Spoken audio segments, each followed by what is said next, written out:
আসসালামু আলাইকুম। ঈদের রাজনীতিতে আমাদের যেমন খোলাখুলি হয়েছে, গোলাগুলি হয়েছে, গালাগালি কম না। আমি বাংলাদেশের এই রাজনীতির মধ্যে ঈদের সময়টা কেমন গেল এই নিয়ে আলোচনা শুরু করছি। ইব্রাহিম চৌধুরী খোকন, বাগা ইব্রাহিম টক থেকে আপনাদের সবাইকে শুভেচ্ছা এবং ভালোবাসা জানাচ্ছি। ঈদ বাংলাদেশে যদিও একটা ধর্মীয় বিষয়, বাংলাদেশি মুসলমানদের জন্য এই ঈদটাই, ঈদ উল ফিতরটাই বছরের সবচেয়ে বড় উৎসব হিসাবে দেখা হয় এবং ঈদের সময় আমাদের রাজনীতি কখনোই থামে না। আমরা জানি আমাদের রাজনীতিবিদরা একসময় কিনা সবসময় ঈদের সময় নেতারা নিজেদের এলাকায় যান, মানুষের সাথে জনসংযোগ করেন এবং এক সময় ছিল যে বিভিন্ন দল মতের লোকজন এলাকায় সবচেয়ে বড় যে রাজনৈতিক নেতা তার কাছে যেতেন, তাকে ঈদের সালাম করতেন। রাষ্ট্রীয়ভাবে তেমনি ভাবে প্রধানমন্ত্রী বা রাষ্ট্রপ্রধান যিনি থাকেন সেখানে একটা ঈদের দেখা সাক্ষাৎ হয়। এবার অনেক দিন পর বাংলাদেশে এবার একটা ভিন্ন আবহে আমরা দেখলাম যে প্রধানমন্ত্রী ঈদের শুভেচ্ছা জানিয়েছে সবাইকে। সেখানে তার রাষ্ট্রীয় বাসস্থান, সেখানে তার সাথে দেখা করতে গুরুত্বপূর্ণ লোকজন গিয়েছেন, সবই ভালো। কিন্তু সবচেয়ে বেশি আলোচনা যেটা হয়েছে যে বিরোধী দলে থাকা জামাতে ইসলামের আমির ডক্টর শফিকুর রহমানের কুলাকুলি নিয়ে। এটা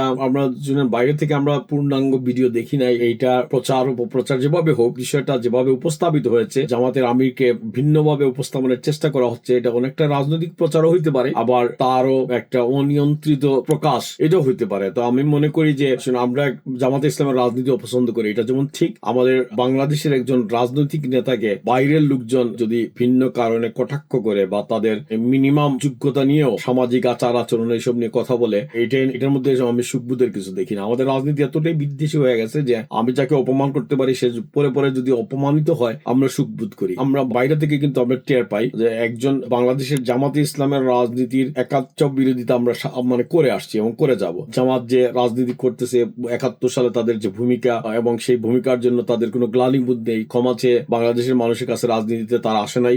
সুতরাং তারা আপাতত যে রাজনৈতিক সুবিধা পাচ্ছেন, কিন্তু সেখানে দাঁড়িয়ে জামাতে ইসলামের সর্বোচ্চ নেতা এখনকার, যার পক্ষে ধরেন লক্ষ লক্ষ অনুসারী আছেন, তার সামাজিক অবস্থান বা তার সামাজিক আচার আচরণ, রাষ্ট্রীয় আচার আচরণ, তিনি যখন বিরোধী দলের নেতা হন তিনি তো রাষ্ট্রীয় আচার আচরণের একটা অংশ হয়ে পড়েন এবং তারা এই আচার আচরণ যেভাবে সমালোচিত হচ্ছে, যেভাবে পোর্ট্রেট হচ্ছে, যেভাবে প্রকাশিত হচ্ছে বিভিন্ন জায়গায়, এটা খুবই সৌন্দর্যের না। আমি জানি না জামাতে ইসলামের লোকজন এটা কিভাবে দেখছেন। এটা সংশোধন বা এটাকে সংশোধিত আকারে উপস্থাপন, এটা আপনি বলতে পারবেন না এটা আমার স্টাইল। সারা পৃথিবী জুড়ে রাষ্ট্রাচার, মানুষে মানুষে হাত দেখাইলে যে আমি হ্যান্ডশেক করব এবং এইগুলোরও সীমা নির্ধারণ করা আছে। আপনি কিভাবে হ্যান্ডশেক করবেন, আপনি যদি কুলাকুলি করেন সেটাও ঠিক কিভাবে করা হবে। রাষ্ট্রাচার যখন, এটা একটা ন্যায় নীতি, একটা সীমারেখা আছে, এই সীমারেখা লঙ্ঘন হওয়ার মধ্য দিয়ে যদি কিছু ঘটে থাকে, ওইটার যেভাবে প্রচার হচ্ছে একটা নেতিবাচক প্রচার সেখান থেকে বেরিয়ে আসছে, যাকে ইচ্ছা তাকে ধরে এই চুমু দেওয়া, জড়িয়ে দেওয়া, এটার একটা সীমারেখা আছে। এই সীমারেখার ব্যাপারে জামাত ইসলাম সতর্ক থাকবেন এবং সংশোধিত হবেন কিনা এটা তারা দেখবেন, আর এটা তাদের নেতা। তবে এটা বাইরে এটা বেশ প্রচার পেয়েছে এবং এই প্রচারে আমি কোনো আনন্দ উল্লাস প্রকাশ করতেছি না, বা এই প্রচারে আমরা যারা বাইরে জামাত ইসলামের বিরোধিতা করি তাতেও এটা নিয়ে উল্লসিত হওয়ার কোনো কারণ আমি মনে করি না। এটা আমাদের জন্য লজ্জার বিষয়। পাশাপাশি আমরা দেখেছি যে আমাদের প্রধানমন্ত্রী রাজনীতিটা যতটা কৌশলের, রাজনীতিটা যতটা বক্তব্যের, এটা একটা পারফরমেন্সের বিষয়। তো এটা বিনয়ের সাথে, সৌহার্দ্যের সাথে, সহমর্মিতার সাথে তিনি অন্যান্য নাগরিক জনগোষ্ঠীর সাথে দেখা করেছেন, কথা বলেছেন। এটা যদি আমাদের রাজনীতি সঞ্চারিত হতে থাকে, আমরা অনেকেই মনে করতেছিলাম যে গত এক দশকে বাংলাদেশের রাজনীতিতে বিস্ফোরণের মতো হয়ে রয়েছে যে আমরা গলাগলির বদলে গালাগালিকে প্রাধান্য দিচ্ছি, কিন্তু আসলে দেখবেন যে গালাগালি শুনে বিনোদিত হয় সেও গালাগালিকে পছন্দ করে না। আমরা যদি দেখেন, এবং যিনি গালাগালি করেন তিনিও চান না যে তার পরিবারের, তার সন্তান, তার পরিবারের মানুষজন গালাগালি করুক। সুতরাং এগুলো এক খুবই সাময়িক অবস্থা। যারা গালাগালি করেন, যারা মানুষকে নিয়ে অনর্থক ট্রল করেন, মানুষকে অপমান করেন আর বিকৃত আনন্দে উল্লসিত হন, তাদের পরিচয় এক, কিন্তু যারা সহমর্মিতা করেন ও অন্যের প্রতি ভালোবাসা দেখান, অন্যের প্রতি বিনয় দেখান, এটা শক্তি অনেক বড়। আপনি এই বড় মানবিকতার, দয়ালু হওয়ার,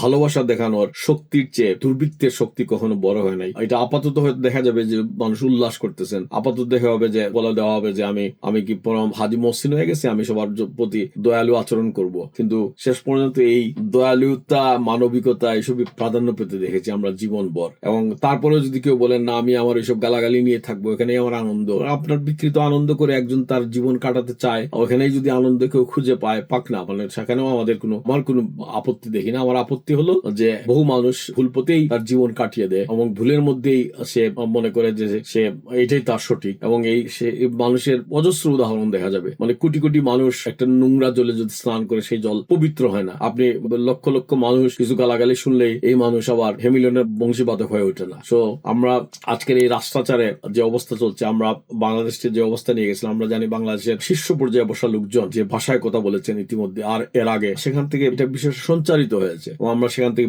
বেরিয়ে আসতে চাই। আমরা মনে করি যে মানুষের দৃষ্টি যেদিকে থাকে, মানুষের দৃষ্টি কার দিকে থাকে? মানুষের দৃষ্টি থাকে যারা উপরে আছেন, খুবই গুরুত্বপূর্ণ, প্রধানমন্ত্রী, বিরোধী দলের নেতা নেত্রী, বড় সমাজসেবী বা বড় সংস্কৃতিবান মানুষ, বড় বুদ্ধিজীবী। আমাদের দেশে তো এই সংখ্যাটা কম। আমরা যদি দেখি, লক্ষ্য করি যে আমরা রাষ্ট্রের সর্বোচ্চ পর্যায়ে বিশুদ্ধ গাওয়ার শুনেছি বারবার, আমরা মানবিকতার কথা কমই শুনেছি সাম্প্রতিক সময়ে। তো এটা যখন আবার একটা চর্চার মধ্য দিয়ে আসতেছে, বোঝাই গেল যে এই চর্চার প্রতি আমাদের মানুষের একটা নজর আছে, মানুষের ভালোবাসা আছে। মানুষ আবার সেখানেই ফিরে যেতে চায় যেখানে ভালোবাসার চর্চা হয়, বিদ্বেষের চর্চা নয়, যেখানে মানবিকতার চর্চা হয়, যেখানে অমানবিকতা নিয়ে উল্লাস করা কেউ পছন্দ করে না। তো বাংলাদেশে আমরা এই ঈদের রাজনীতিতে আমরা এটা দেখলাম। কিন্তু দুঃখের সাথে যেটা বলতে হচ্ছে যে প্রতি বছর ঈদ হলেই, সেই স্বাধীন বাংলাদেশের শুরু থেকে আমরা যদি দেখি, প্রতিবার ঈদে মানে শত শত সড়ক দুর্ঘটনা ঘটে, কত মানুষ মারা যায়। এবার তাই হয়েছে। তো রোধ করা যায় না, কিন্তু এই সড়ক দুর্ঘটনা রোধ করার বিভিন্ন পথ খুঁজতে হবে। এটা it is a big failure. এবং সরকারের যিনি দায়িত্বে আছে তিনি বলবেন আমি তো মানি নাই, আল্লাহর মাল আল্লাহ নিয়ে গেছে। কিন্তু এটা বললে হবে না। আমরা এই যে যানবাহনের ফিটনেস,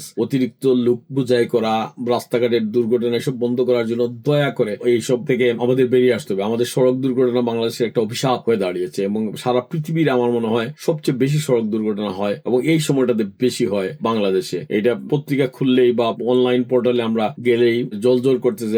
এই যুদ্ধের নিউজটা দেখার পরেই আপনি জলজল করতেছে যে কোন জায়গায় সড়ক দুর্ঘটনা হলো, যা তাহার আর ঈদ করা হইলো না, তাহার বাড়ি ফেরা হইলো না, বাড়ি ফিরে ঈদ করে তার আর কাজে যোগ দেওয়া হইলো না। এইসব নিউজ দেখতে দেখতে আমরা বেড়ে ওঠা। সো আমি মনে করি যে নতুন সরকার ক্ষমতায় আসছেন, আস্তে আস্তে তাদের মধ্যচন্ডিমার সময়টা চলে যাচ্ছে। ইতিমধ্যেই সরকারের কিছু লোকজন তার অধিকথনের জন্য চিহ্নিত হয়ে পড়েছেন এবং এটা খুবই স্বাভাবিক। আমাদের রাষ্ট্রীয় বা আমাদের একটা জাতীয় চরিত্র, ক্ষমতাকে কেন্দ্র করে চাটুকার সৃষ্টি হয়। এই চাটুকার সৃষ্টির একটা পায়তারা বা চাটুকার হওয়ার একটা পায়তারা বা একটা প্রতিযোগিতা এখনো দেখা যাচ্ছে। এইসব ব্যাপারে নিজেকে হারানো মানুষজন, তাদেরকে আগেও মূল্য দিতে হয়েছে। এবারও যদি কেউ এই চাটুকার পরিবেষ্টিত মানুষের হাতে নিজেকে বিলিয়ে দেন এক সময়, তারাও মূল্য দিবেন। নাইলে বাংলাদেশ আবার নতুন করে নতুন পাঠ গড়ে ওঠার যাত্রা শুরু হয়েছে। এই যাত্রাটা ভালোই। এই যাত্রাটা বাইরে থেকে সাধারণ মানুষ, দলমত ছাড়া প্রবাসীদের সাথে আমি কথা বলে দেখেছি, বাংলাদেশ সম্বন্ধে এখন ইতিবাচক ধারণা পোষণ করেন। ইতিমধ্যে আওয়ামী লীগেরও যারা, তারা অনেকটা রিলিভ মনে হচ্ছে, যদিও তাদের ব্যাপারে আমি আজকে না হয় আমরা এই ঈদের সপ্তাহ কোনো বিষয়ে কথা না বলে রাজনীতির এই কর্কশ রাজনীতির এই বন্ধুর বিষয়গুলা নিয়ে আগামী সপ্তাহে বা আগামী ভিডিওতে আমি বলার চেষ্টা করব। বাংলাদেশের রাজনীতি যখন কথা হবে, রাষ্ট্র যখন কথা হবে, তখন আওয়ামী লীগ, বিএনপি এইসব বাদ দিয়ে তো কথা বলা যাবে না। আওয়ামী লীগের লোকজন এবার ঈদ করেছেন, অনেকেই জেলে, অনেকে এখনো পলাতক। তারপরেও আগের বারের ঈদের চেয়ে অন্তর্বর্তীকালীন সরকারের ঈদের সময় থেকে এবার তারা অনেকটা রিলিভ অবস্থায় ঈদ করেছেন বলে মনে করা গেল। এর মধ্যে অন্তর্বর্তীকালীন সরকার বিদায় নিয়েছেন। তাদের বিদায়ের পরেও আমরা দেখেছি যে তাদের নিয়ে আলোচনা হচ্ছে। এই আলোচনাটা এই ঈদের সময় চলমান ছিল। সাবেক প্রধান উপদেষ্টা তিনি বলেছিলেন যে রোহিঙ্গাদের 1 বছরের মাথায় তাদের দেশে ঈদ করবে। এটা নিয়ে অনেক ট্রল, অনেকেই কথা বলেছেন। এগুলা রাষ্ট্র ক্ষমতার থেকে তার একটা আশাবাদ ছিল, কিন্তু এটা হয় নাই। এবং এটা জানি যে অন্তর্বর্তীকালীন এই সরকারের এই 17-18 মাসের কাজ নিয়ে আগামীতেও আরো কথা বলবো। কিন্তু তার চেয়ে সবচেয়ে বড় জরুরি বিষয় যেটা হচ্ছে যে আমরা বিতর্ক করবো, কথা বলবো, সমালোচনা হবে, কিন্তু আমাদের দেশটা একটা কাঠামোগত গণতান্ত্রিক অগ্রযাত্রার দিকে যে যাওয়ার প্রক্রিয়াটা শুরু হয়েছে, সেটা যেন আর বাধাগ্রস্ত না হয়, সেটা যেন সাবলীল ভাবে এগিয়ে যায় এবং এটা যে ভালোভাবে এগিয়ে নিয়ে যাবে তার পক্ষে মানুষ থাকবে। বাংলাদেশের মানুষ রেডিক্যাল হয় নাই, বাংলাদেশের মানুষ রক্ষণশীল হয় নাই, বাংলাদেশের মানুষ সংবিধান ছুড়ে দেওয়ার কথা বলে নাই, বাংলাদেশের মানুষ জাতীয় সঙ্গীত পাল্টে দেওয়ার পক্ষে কথা বলে নাই, বাংলাদেশের মানুষ আমার সোনার বাংলা আমি তোমায় ভালোবাসি এটা বুকে ধারণ করেই বাংলাদেশের মানুষ লাল সবুজের পতাকাকে সেলিউট করেই বাংলাদেশে এগিয়ে যাবে। সেটা ঈদে হোক, সেটা পার্বণে হোক, উৎসবে হোক, আমরা দেশটাকে ভালোবাসি। এবং আমরা যারা প্রবাসী, যারা দেশের বাইরে থেকে ঈদ উদযাপন করেছেন, তাদের যে মধ্যে যে ধর্মীয় চেতনা কাজ করেছে, তেমনি করে এই ঈদের সময় তার দেশাত্মবোধের চেতনাটাও খুব বেশি কাজ করে। দেশকে তারা খুব মিস করেন এবং আমি নিজেও একজন প্রবাসী হিসাবে সেই মিস করা দেশকে প্রচন্ডভাবে মিস করেন। প্রবাসীদের পক্ষ থেকে আপনাদের সবাইকে শুভেচ্ছা এবং ভালোবাসা জানিয়ে আজকে বাঘা ইব্রাহিম টক থেকে আমি ইব্রাহিম চৌধুরী খোকন আজকের কথাবার্তা শেষ করছি। আপনারা সবাই ভালো থাকবেন, সবার মঙ্গল হোক।